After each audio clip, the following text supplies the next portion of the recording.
What does the attempt to disintegrate Slovakia from within look like?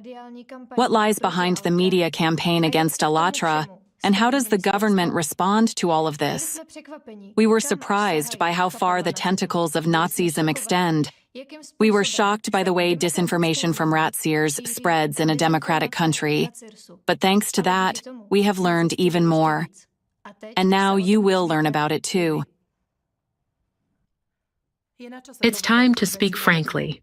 We will begin with an appeal for all investigators dealing with the international terrorist group led by RACIRS. Dear investigators, we are done. We are done with silence, waiting, and watching while you investigate everything you wanted. We are tired and disillusioned. We see our sense of security crumbling, fear spreading, and how this affects the lives of all of us. For 10 years, you've been asking us to be silent and patient. You said you needed to investigate all their methods of manipulation. Then, once you uncovered them, you asked us to help you expose the entire network and all those who control it. We have remained silent and waited for 10 years. But while you were investigating, we ourselves have learned a great deal and uncovered the entire manipulation and methods used by anti-cultists. You, investigators, may have overlooked an important fact: how Nazism is spreading in our country. We live in Slovakia, and from the mouth of a former ambassador, we hear words about creating a new Slovakia. We also hear words about civil war too often. We do not want the Ukrainian situation here. We do not want war. We have something to fight for: our safety and the safety of our children. Anti-cultism has developed to a very high extent in our country. That is why we are breaking our silence. Now imagine, these are just two little countries in the European Union, Slovakia and the Czech Republic. Can you imagine how many anti-cultists are in the political entities across the European Union? We hear too often that the European Union is not an economic union, but a military union. And can you imagine how many anti-cultists are in the United States? We have read that 1 in 4 Americans expects civil war after the elections. Therefore, it is our civil duty to raise awareness about the rise and spread of Nazism in our countries. You may wonder why we are talking about Nazism. What does all of this have to do with Nazism? I have a question for you, dear viewers. Have you ever considered what led to the Jews ending up in concentration camps? How could German society allow such an outcome and even plead for extermination of millions of innocent people? The method used by the Nazis to destroy millions of innocent people is known as the method of marking with yellow stars. Even more horrifying is the fact that this method is also used in our times, but in a much more radical and sophisticated form. The use of terms such as cult and sect is equivalent to the yellow stars that Nazis forced Jews to wear during the Holocaust. It's a direct manifestation of Nazism that leads to discrimination and can also lead to physical extermination of a targeted group of people. Those who are stigmatized face discrimination, dehumanization, social marginalization, isolation, and are gradually pushed out of the legal framework, just as those who wore yellow stars back then. If we tolerate discrimination in our society against one group of people today, tomorrow other groups will be discriminated against. We all have rights and freedoms, and if we do not stand up firm for them, we can all lose them. Yes, many innocent people are discriminated against, including participants of ALLATRA and the Creative Society. But we know that ALLATRA represents freedom and democracy. And it is also a platform where we mutually and collectively explore climate change. You can find all of this on the website allatra.org, where you will see our stance on many subjects. This is true, while everything that mass media have been saying, not just in recent weeks, but in fact, over the past decade, is lies, manipulation, and falsehood. For example, on the website allatra.org, you can look at the history of ALLATRA IPM, the essence of ALLATRA's activities, and our position regarding the coordinated international discrediting campaign against us. It may seem that this campaign has only been running for a few weeks, but the truth is that it began spreading in 2015, originating from RACIRS. RACIRS is the Russian Association of Centers for the Study of Religions and Sects, operating with the blessing of the Russian Orthodox Church. We know from publicly available sources that RACIRS is essentially a pro-religious organization engaged in anti-cult activities. It has long utilized a wide network of journalists and agents to defame participants of ALLATRA. You know, it reminds me of the 1920s and 30s, when the anti-cult movement infiltrated the Lutheran Church. We might even call it a virus. It's an anti-cult virus that attacks churches.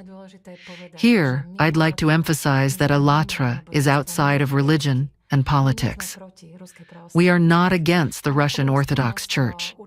We have a significant number of participants adhering to the ROC. However, the truth we want to convey is that RACIRS exploits the Russian Orthodox Church to promote its own goals and ideas. And it's a fact. The truth must be voiced. You see, the truth is like an antidote to all the lies that have been spread about us for over 10 years. We know this is very serious because it concerns the lives of ALLATRA and Creative Society participants. But now, it's about the lives of people all across Slovakia, about the safety of people in Europe, I would say in all democratic countries across the globe, because we know that anti-cultists aim to destroy democracy and establish totalitarianism. We have a duty, if we choose to do so, to stand up for not only our future, but also that of our children. Therefore, we must speak louder than we've been speaking so far. The voice of people has always had power. It's a foundation of democracy, which is often called people's governance. How is it applied? By people speaking up, and democracy is also based on laws. If something is in the law, it should be upheld. It is so. Today, there are numerous laws documenting and confirming that the actions of anti-cultists constitute terrorism and genocide. These laws are further supported by resolutions of the United Nations and the Council of Europe. Why am I saying this? Because if at this moment, all affected groups would speak out and address the defamation not as slander, but in its entirety, as terrorism within the realm of criminal law, if citizens began to press charges and demand protection from prosecutors, we could put an end to all of this, to Nazism once and for all. Based on what we now see in Slovakia, it shows that it's exactly what they fear. But why do affected groups remain silent? Because they are afraid. And we understand that they are afraid because we experience firsthand how terrible it is to be stigmatized, and the pressure that comes with it. Nevertheless, that is precisely why we cannot give up now. We cannot allow future generations, our children, to experience the same. That's why we must put an end to this. However, there is also another unpleasant aspect. When we speak with representatives of other slandered groups, we often encounter a response. We need to consult with the leadership. And after they consult with leadership, they remain silent. Because the leadership, what? Doesn't want their followers to speak? The leadership doesn't want to do anything? So I ask that leadership, why are you silent? You keep your asses warm and comfortable? Does this defamation not affect you? Do you have any kind of agreement with anti-cultists? How should we understand your silence? Thousands of people follow you, but you do nothing. You leave them at the mercy of genocide. And by remaining silent, you support disintegration of the entire free society. You may wonder, how is ALLATRA different? Why don't we remain silent? Why do we stand up for our rights? Because we are a volunteer organization. We have no hierarchy. No one dictates to us, approves or disallows whether we can speak or not, whether we should be silent or not. When we see that all laws are being violated before our eyes and democracy is crumbling, we do not remain silent. Instead, we speak out about it and highlight these issues. We stand up for our rights and freedoms, which are guaranteed to all people from birth. Because if we, the people, do not stand up for our rights, tell me, who will? Let's take a look at the media onslaught over the last 3 weeks. There has been unbelievable media coverage of every possible narrative against ALLATRA and the creative society. As we mentioned in previous discussions, by now, there have been over 250 articles, and our colleagues and friends analyzed them, pointing out that the narratives were almost identical. Almost the same words and phrases were used, as if they were written by just a few people. They stigmatized us to the utmost, and someone paid for that. But think about it. Some call us a pro-Russian cult or sect. Others say we are a pro-Ukrainian cult, and there are those who even say we are a pro-American cult. All of this is just a narrative. We call it narratives, which is kind of RACIRS' lexicon. So, as we mentioned, RACIRS has been trying to discredit ALLATRA since 2015. I will delve into that a bit later, so stay with us. We'll discuss it further. Right now, I'd like to focus on one topic. All those labels mentioned in the media do not represent the participants of ALLATRA. ALLATRA participants are focused on bringing attention to the growing climate crisis through scientific facts.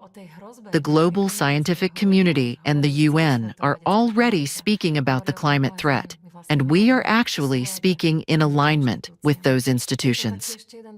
There's another crucial point to consider. As I mentioned, ALLATRA's priorities are freedom, democracy, and studying climate threats. However, we also dedicate time to countering anti-cult movements, time that could be much more effectively dedicated to researching climate change, seeking solutions, and connecting people. Almost all of our time has been spent on this issue, and despite focusing on it for nearly 10 years, we are still addressing climate issues. We recognize that it's a priority which all countries should be addressing. Back to Slovakia, as you mentioned, Katka, there are narratives about a new Slovakia. I've noticed, perhaps you will agree, that the language used by the media outlets about us, as well as about others, sounds almost like a call for a coup. On the other hand, there has been a media lynching of ALLATRA, unfortunately supported by the opposition. All of this raises a question for me. Why? I also ask you, why do you think there are 250 articles? Why has someone commissioned such a demanding and costly campaign? Why does our openness and transparency bother someone so much? That's actually the core of this entire campaign. Dear viewers and friends, we will now continue discussing this issue. The situation in Slovakia is indeed very interesting. We continuously see attempts to overthrow the legitimately elected government, and there is a media lynching of the Prime Minister that is mainly driven by certain media outlets. In one show, there was even a comment about how terrible our country is for not being able to shoot a prime minister. or that the country is such as its leader. The Prime Minister himself admitted that a shooter was neutralized near him again, and that if that man had gotten closer, he might have attempted another attack on him. We also frequently see efforts to reclassify the terrorist attack as the act of an old man who simply went mad. We can ask, who has an interest in portraying the assassin as a lone shooter and a schizophrenic? Who manipulated that person to the point that he overcame his survival instincts, picked up a weapon, and attempted to shoot the Prime Minister? We have discussed many times the concept of puzzle coding, a manipulative method where a person loses critical thinking and his survival instincts, acting on implanted imagery. We are accused of being Fitzo's cult. We want to address that as well. ALLATRA is outside of politics and religion. We can say that within ALLATRA, there are participants who voted across the entire political spectrum, not just in Slovakia, but also in the Czech Republic. And our members come from all faiths and include many atheists. However, we respect the legitimately elected government in Slovakia. We respect the will of the people and will always honor any subsequent government that will arise from the people's mandate. But let's consider together, why is there such pressure on Fitzo's government?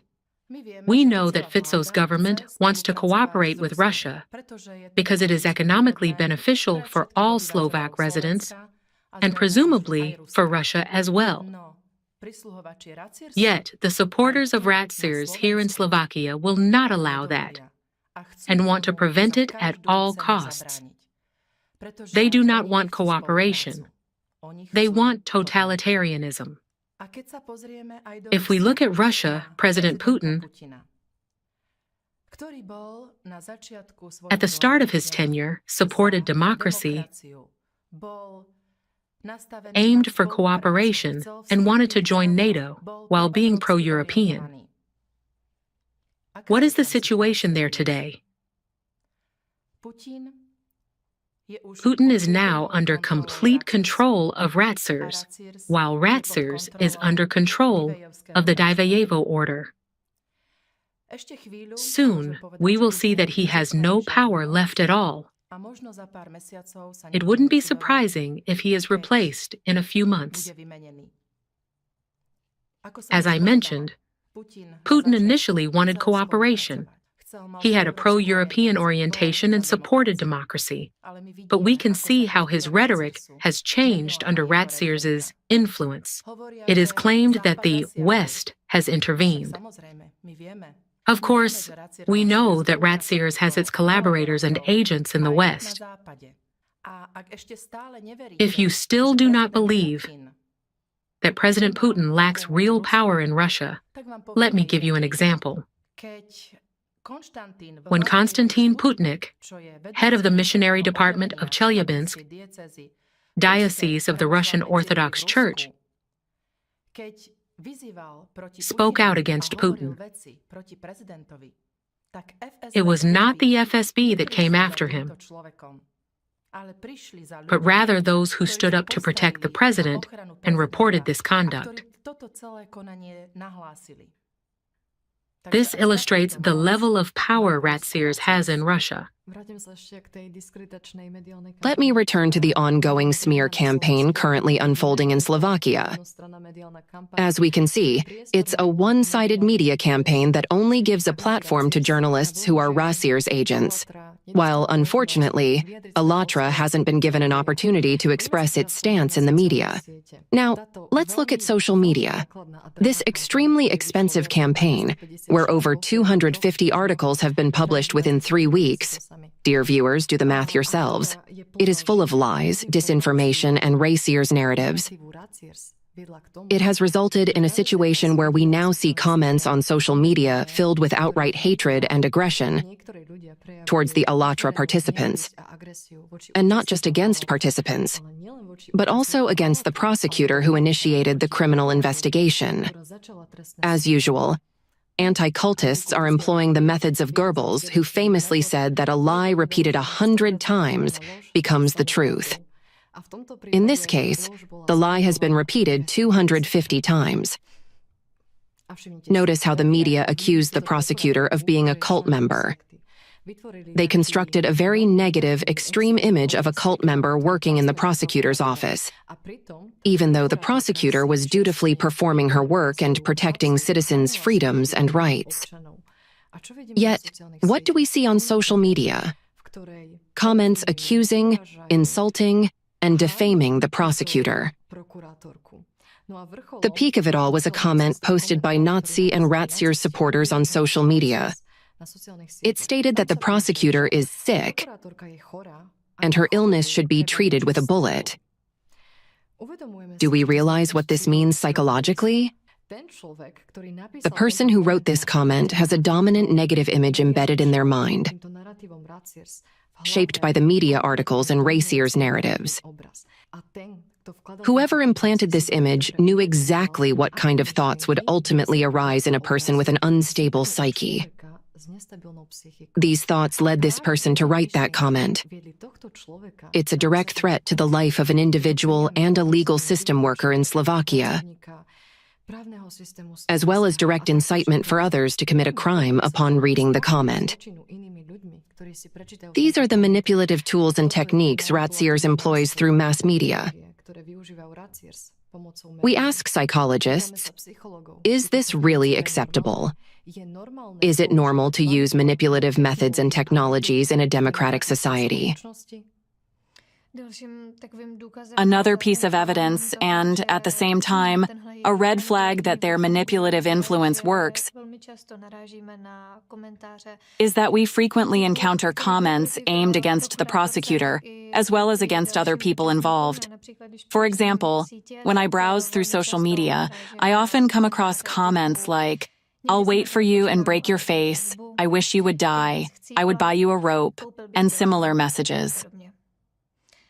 What's frightening to me is that these words are often written by men to women. And so I ask, do you actually understand that this is the initial stage of genocide? As the Impact documentary has shown us, we have all been subjected to long-term programming and manipulation, gradually losing our critical thinking. If we don't expose the methods of this manipulation, we can say that our society has no chance of making any positive progress, because there will always be someone standing in the way and steering society in the direction they desire. In fact, we can even say that we are fortunate that the attacker, who targeted the Prime Minister, survived, because now we have a unique opportunity to investigate and uncover these manipulation methods. We want the assassination attempt on the Prime Minister to be properly investigated. All relevant experts, psychologists and psychiatrists should be involved, but most importantly, not those under the influence of RACIRS or collaborating with RACIRS. We believe there are enough honest people and ethical experts who can look into the shooter's subconsciousness and reveal those manipulative techniques. All it takes is for them to examine the subconsciousness, to find out who manipulated him, driving this man to override his instinct for self-preservation and start shooting allegedly because of journalists. Therefore, we insist that this case must not be reclassified from a terrorist attack to the actions of an elderly man who simply lost his mind. We still see clear evidence that this was a well-coordinated effort to remove the Prime Minister in this country. Let me add that we often discuss how aggression is rising on social media, and that the language and narratives coming from RACIRS obviously influence society as a whole. A specific case we noticed on Facebook involves attorney Mr. Harkabuz, who represented Mr. Yal and Mrs. Shkodova in the preliminary part of the criminal proceedings we discussed at previous roundtables. His recent reaction illustrates how RACIRS' manipulation comes into play. Notice that Mr. Harkabuz expressed his stance on the entire criminal case in a comment on his Facebook page, stating that it's absurd and that we should go to civil court. Katka, you mentioned that in the case of the shooter targeting the Prime Minister, there is a significant effort to reclassify this terrorist act as merely an action of a psychologically disturbed old man. Similarly, we see Mr. Harkabuz trying to downplay the entire situation. What struck me, for example, is that he explicitly stated on Facebook that, in his opinion, no anti-cult movements exist at all. However, I don't know. We have Wikipedia. All you need is to open it, and there's a vast amount of information available that can be easily researched, showing that anti-cult movements have indeed existed for quite a long time. Perhaps I should clarify for those who don't know who anti-cultists are. Anti-cultists are involved in spreading disinformation from RACIRS. They are people who essentially seek to build a modern form of Nazism and the Fourth Reich. They are individuals who suppress human rights and freedoms. These are the anti-cultists. We can clearly see how these individuals have spread their influence and infiltrated our society throughout Slovakia. I mentioned earlier, and now I will name her specifically, that Mrs. Magda Vašariová stated, "It will be necessary to establish a second Slovak Republic, because I don't know if the current republic, where we are now stumbling, will survive." Magda Vašariová, a former ambassador, is currently given significant airtime in the media. We can interpret her statement as something that contributes to and increases polarization and destabilizes Slovak society. So we ask, what is the intention and goal behind such statements? What is the purpose of claims that we need a civil war, that people should be called to the streets, or even that we need to create a new Slovak Republic? Who wants war? We, the ordinary people? Here is where a very dangerous point arises.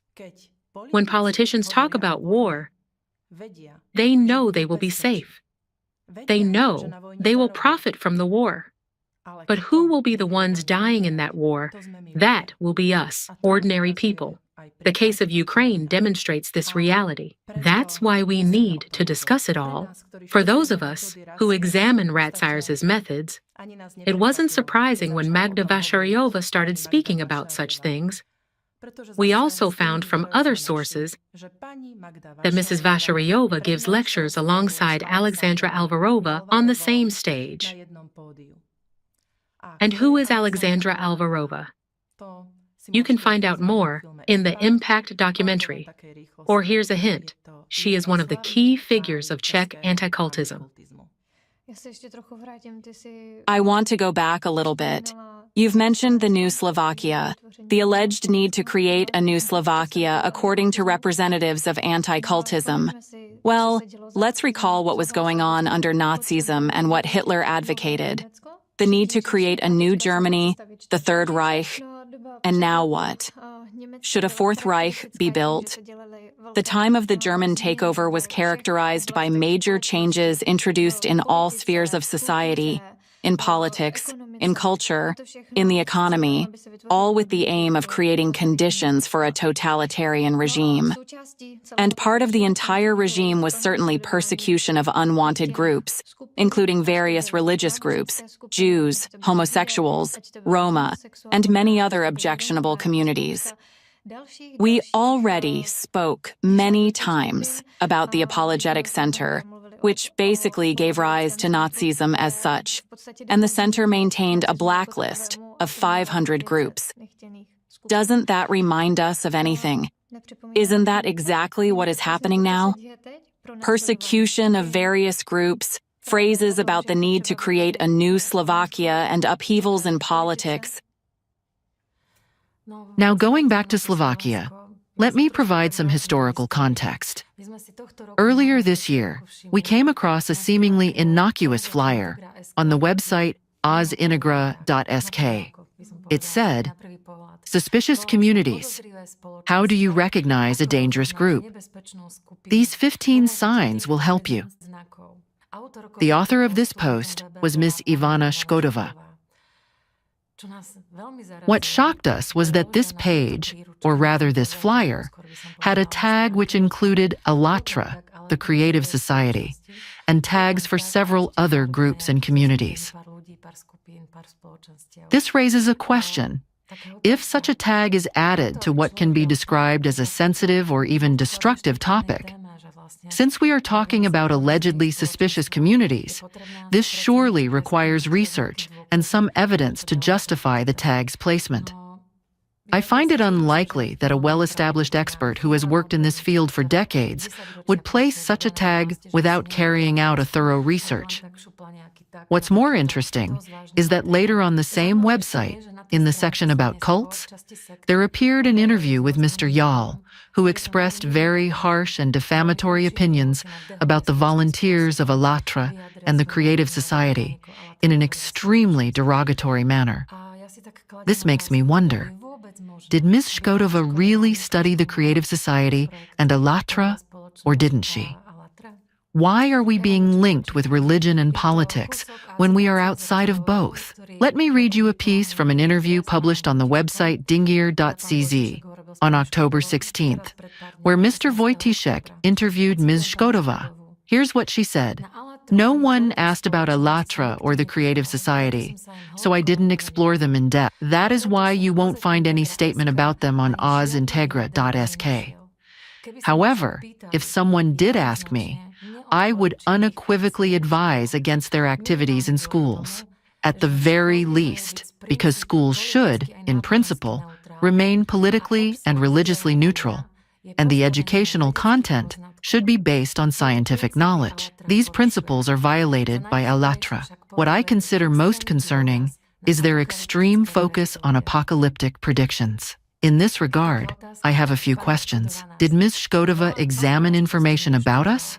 Or did she not? Why associate us with religion and politics when we clearly stand apart from them? Why question the scientific basis of ALLATRA? And why claim that there was no mention on ozintegra.sk when, in fact, there was? And we have evidence. Is she telling the truth? Or is it just manipulation after manipulation, bringing us back to the RACIRS vocabulary and puzzle coding, presenting a sequence of negative, harmful, defamatory information, inserting something neutral, and in doing so, creating a code that programs people in this way? But let me return to that flyer to move us forward. I'd like to mention that we investigated, and the flyer has spread widely, not only through various Slovak state organizations, but even in schools. We know that RACIRS claims to protect children. Supposedly. Right. But something very interesting emerged in this context. One name started surfacing frequently, and that name is Lucia Grešková.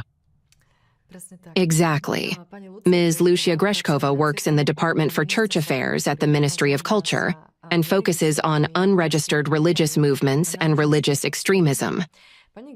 She collaborates closely with Michaela Moravčíková, who heads the Institute for Legal Issues of Religious Freedom at Trnava University.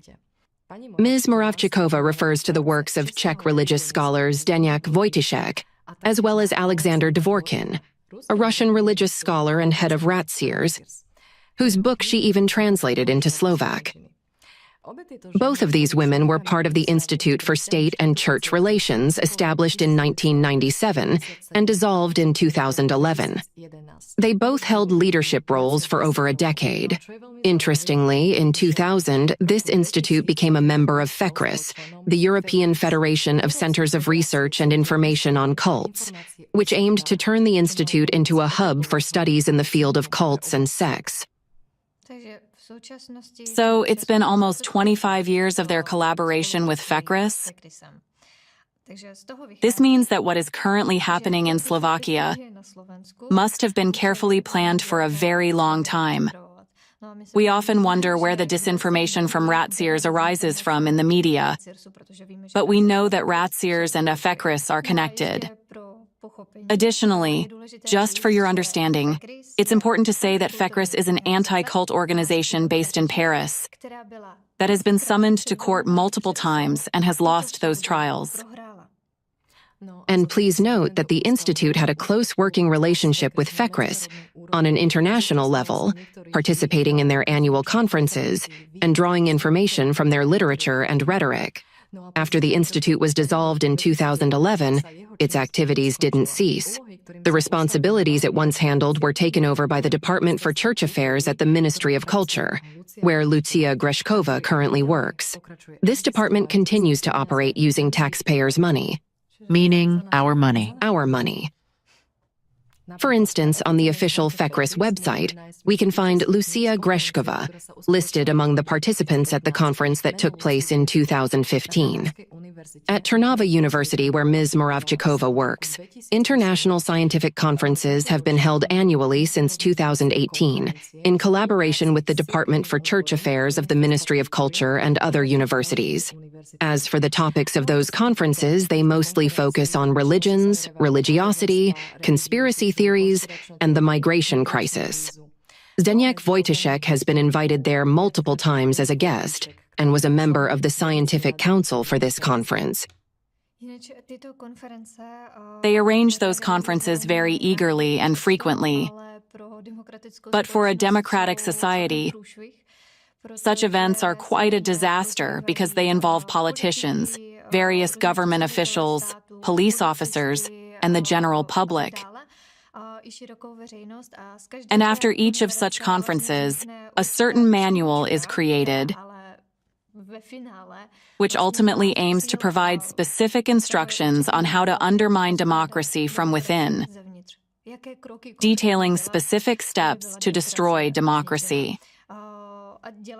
They do this by stigmatizing and dividing people, inciting hatred, and so on. Exactly. Now let's move on to another interesting topic. As Renka has already hinted, in 2022, the Department for Church Affairs of the Ministry of Culture prepared a project that warns about dangerous and manipulative religious groups. This project was developed in collaboration with the National Coordinating Center for Addressing Violence Against Children. They created a flyer titled, "Warning Suspicious Communities," aimed at helping identify the dangerous behaviors of those groups and finding the signs of their harmful actions. Naturally, this flyer was distributed across educational institutions, including elementary schools, high schools, church schools, and various community centers. Anyway, Mr. Wojtyszek also commented on this flyer, praising its availability, but pointing out that the list of groups in the flyer is too small. I'd like to remind you that thanks to this flyer, we actually found Ms. Greshkova on the OZ Integrai website. Now let's look at the screen. It is very interesting that after the media lynching of ALLATRA, which lasted a few days, and due to the interrogation specifically of Ms. Shkodova by the prosecutor, for a strange reason, the tags ALLATRA and Creative Society disappeared from that flyer. Even tags of other communities vanished, and even the interview with Mr. Yal in the cults section disappeared. Tool. This is how materials disappear. What is Ms. Shkodova afraid of? What is she afraid of? What is she afraid of? In January of this year, 2024, a methodological manual was also introduced following the aforesaid flyer.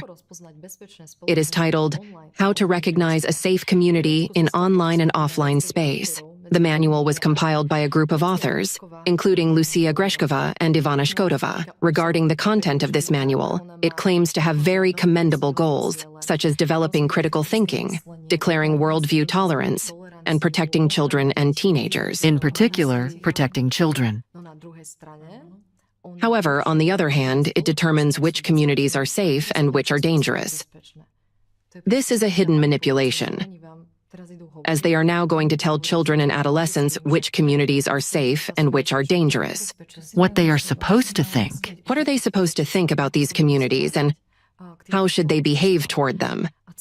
This whole manual is very confusing and is based on double standards. And it shows which communities are safe and which are supposedly dangerous. So, once again, the Apologetic Center that gave rise to Nazism had a list of 500 undesirable or dangerous groups. Mr. Wojciech boasts that he has a list of around 200 dangerous groups. On the RACIRS website and on the website of the Apologetic Center, which is under RACIRS, there is also a list of undesirable or dangerous groups, and there are hundreds of them there. So here we see what? Are Dworkin's colleagues now imposing such lists onto children in schools? And this is already happening here in Slovakia. In Slovakia, why not raise a new generation of Nazis? And just note that about a month ago, on September 26th and 27th, this manual was presented for the first time in eastern Slovakia. Now they plan to present this manual regionally and subsequently address the issue throughout the country. And they have the impudence to spread it as inspirational literature and distribute it at universities. At some universities, they even distribute it as mandatory literature. Yes. And during lectures where it is mentioned, they already commonly use terms like cult and sect.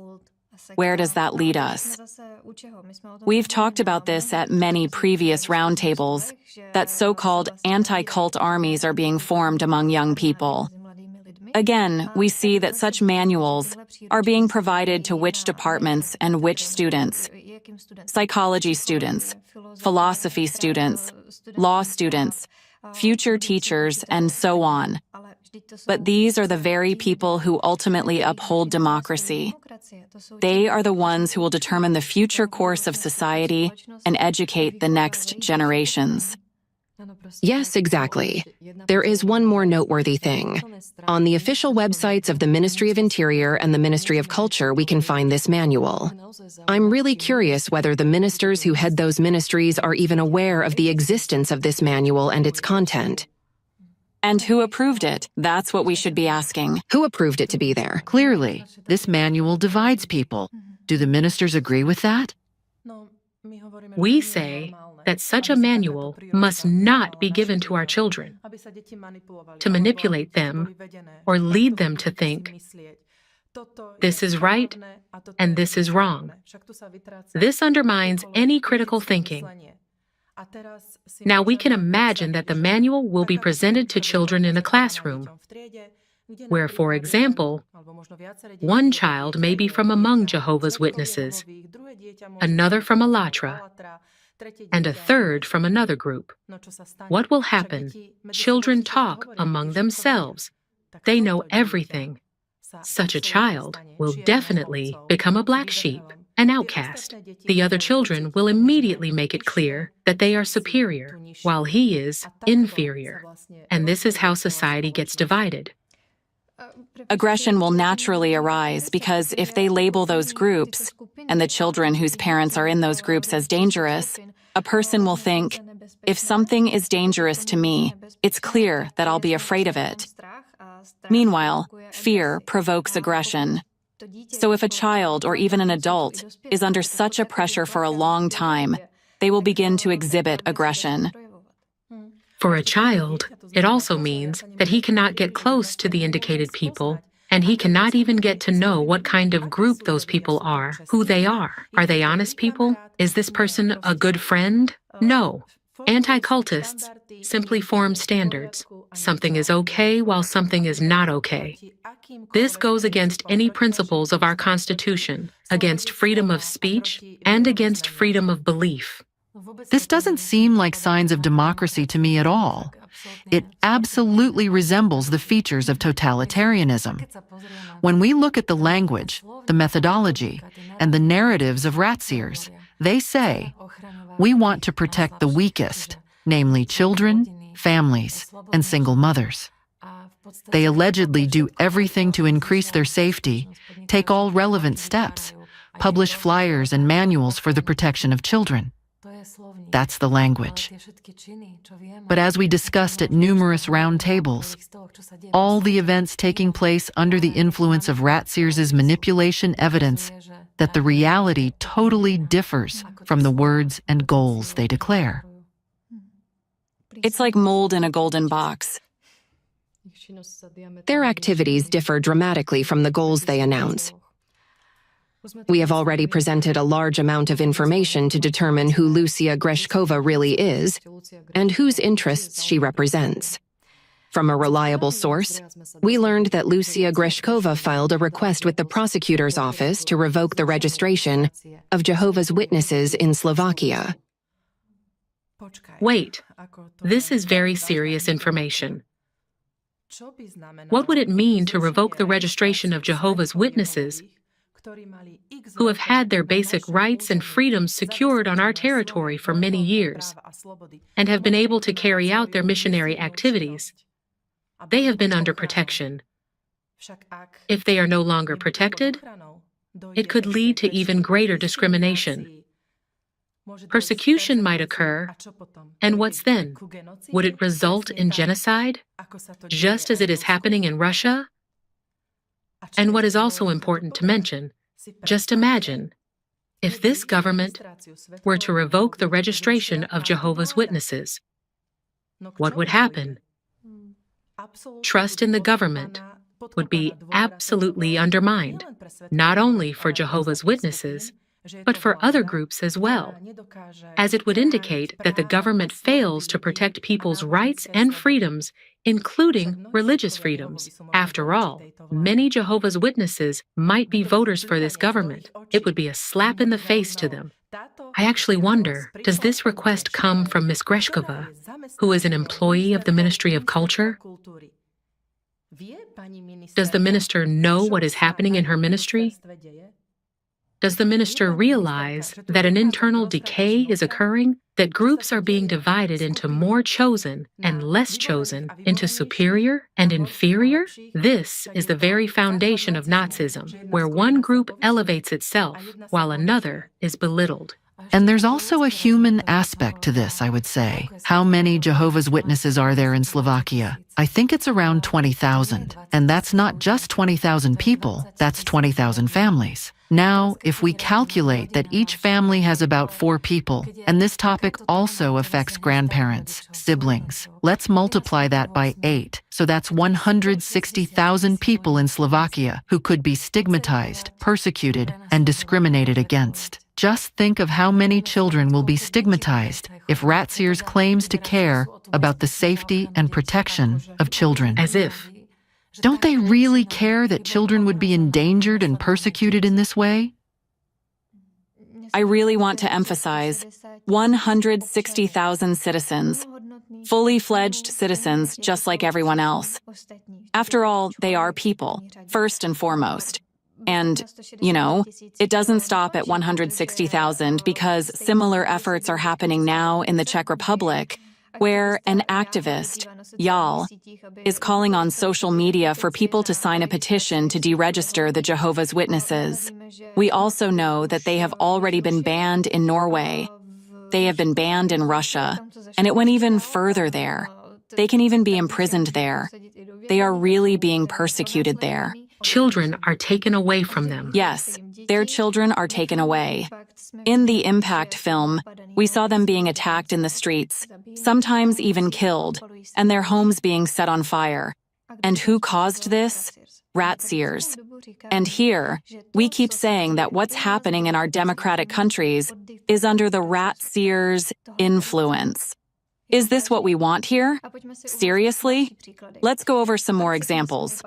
Archpriest Novo Pashin, who is the vice chairman of RACIRS, stated in an interview, Ukraine has long been like ISIS, which is banned here. Not in form, but in essence. Today, this terrorist government has adopted everything from ISIS associated with destruction and killing. Let me remind you that RACIRS labeled all of Ukraine as a cult.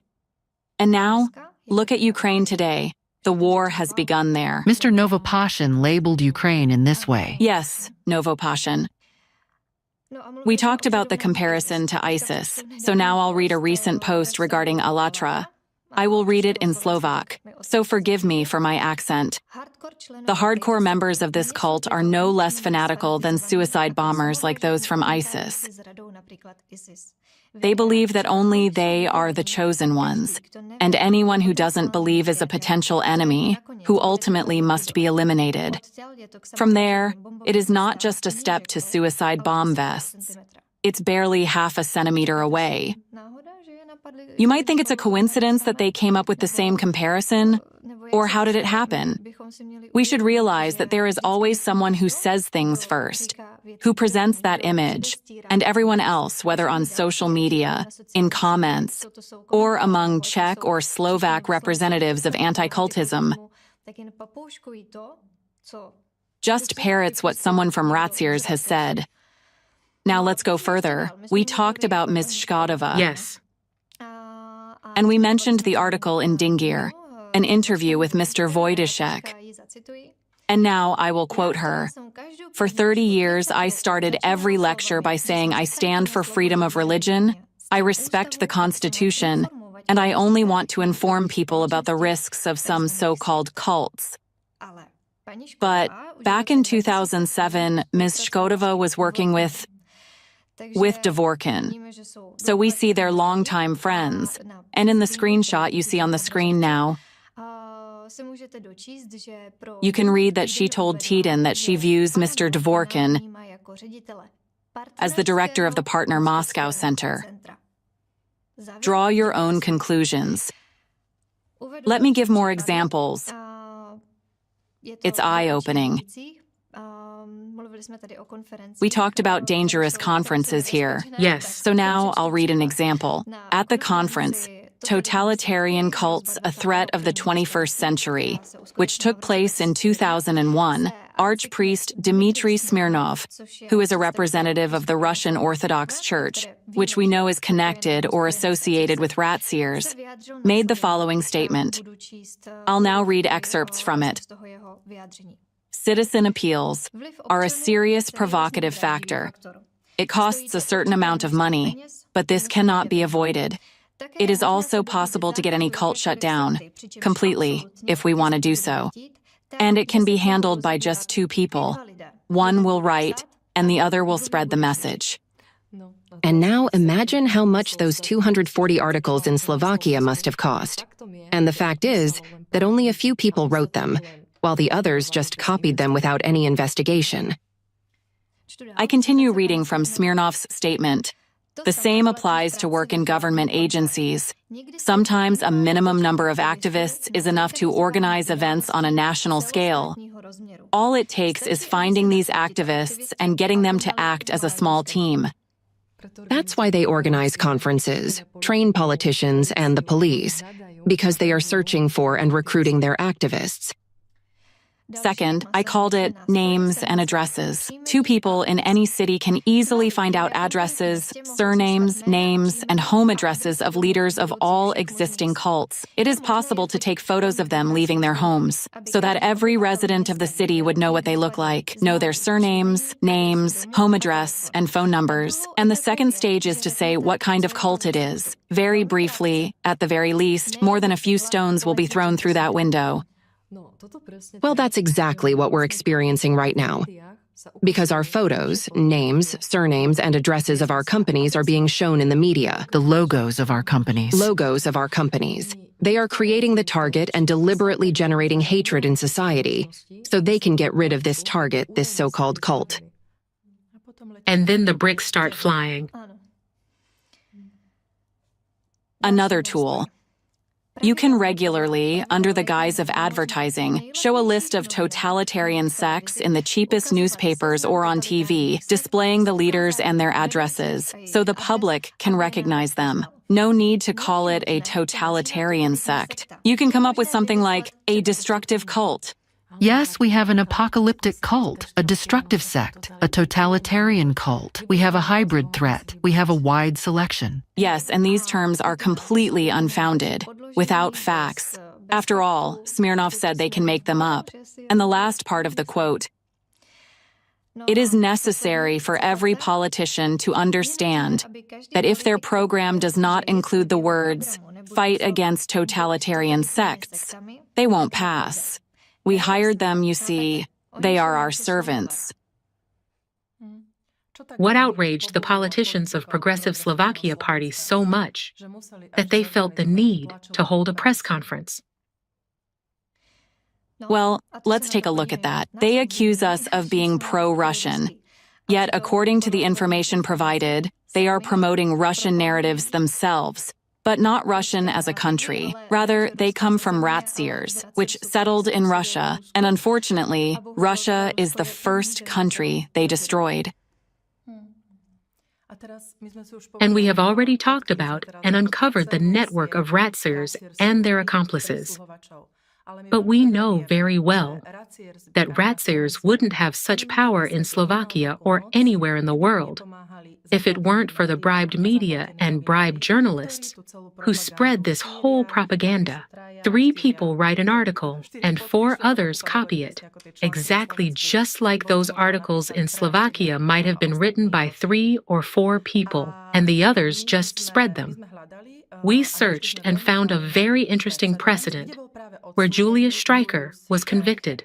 To briefly explain, many don't know. I myself didn't know who Julius Streicher was. Julius Streicher was the founder and publisher of the strongly anti-Semitic weekly Der Stürmer, which was considered one of the most radical and vulgar forms of anti-Jewish propaganda during the Nazi regime. This weekly spread hatred, depicting Jews as a terrible threat to Germany, which eventually led to genocide and the Holocaust. After World War II, Julius Streicher was brought before the Nuremberg trials, and although he defended himself by saying that he never killed anyone and never ordered any murders, he was still convicted. This means he was sentenced for spreading hatred through his media and manipulating the German public, which led to the genocide not only of the Jews, but also of other groups. So this entire process showed that propagandists, ideologues, and those who spread this Nazi propaganda can be convicted of crimes against humanity. When you were speaking just now, it occurred to me that for people who may have heard about puzzle coding, this is a classic example of a coder. It's a journalist who pushes these codes through the power of words. When we were preparing for the round table on puzzle coding, it was clearly visible how it's done. A barrage of negative, slanderous, and defaming words is used. Then something neutral is inserted, which disables critical thinking in people. And these sequences are simply repeated on and on. This completely shuts down critical thinking. And when we studied this, I don't know if you've thought about it too, but I definitely have, wondering how many years and decades we've been zombified this way. We've been stripped of critical thinking, and I asked myself the question, well, how do we get it back? What should we do to get our critical thinking back? We discussed this, and I can share what we came up with. For several months following the Impact documentary, there have been many articles on actfiles.org. Essentially, what we're doing is, we study, analyze, evaluate, compare sources, and discuss. This is the method to return critical thinking. We simply need to dive into it if we want to research something. We can't judge it at first glance. We must gather facts and evidence, analyze them, and that's the space, the opportunity, where we can express our opinions. And I'd like to invite lawyers, psychologists, psychotherapists, psychiatrists, basically everyone. Help us. Dive into these topics, and let's explore together everything that's happening in society. Because, it's 2024, but it was also 1939. Back then, the Germans were at a big crossroads, and now we are at a big crossroads. So how will we make this choice? It's not enough to make a choice from the perspective of manipulation when our critical thinking is turned off. It's necessary that we make this choice from the perspective of truth, and that truth will return when we get our critical thinking back. So, we can't allow these inhumane people to destroy democracy. We can't allow them to establish totalitarianism. We are doing this for the children. We are doing this for the future. Totalitarianism is created through chaos, and a perfect tool for chaos is war. Anti-cultists are leading us toward war. But there's another scenario unfolding, and that's the climate cycle we're already facing. Both scenarios mean the end for us. If there's a war, we'll hardly be able to address the climate. Right now, we have a unique opportunity to put an end to this Nazism once and for all. We have a unique chance to prevent war and preserve democracy, which is essential for scientists from all over the world to unite their efforts in a unified scientific center and begin studying this 12,000-year cycle in order to find a way to protect the entire planet and all humankind from complete destruction. That's what we need to do right now.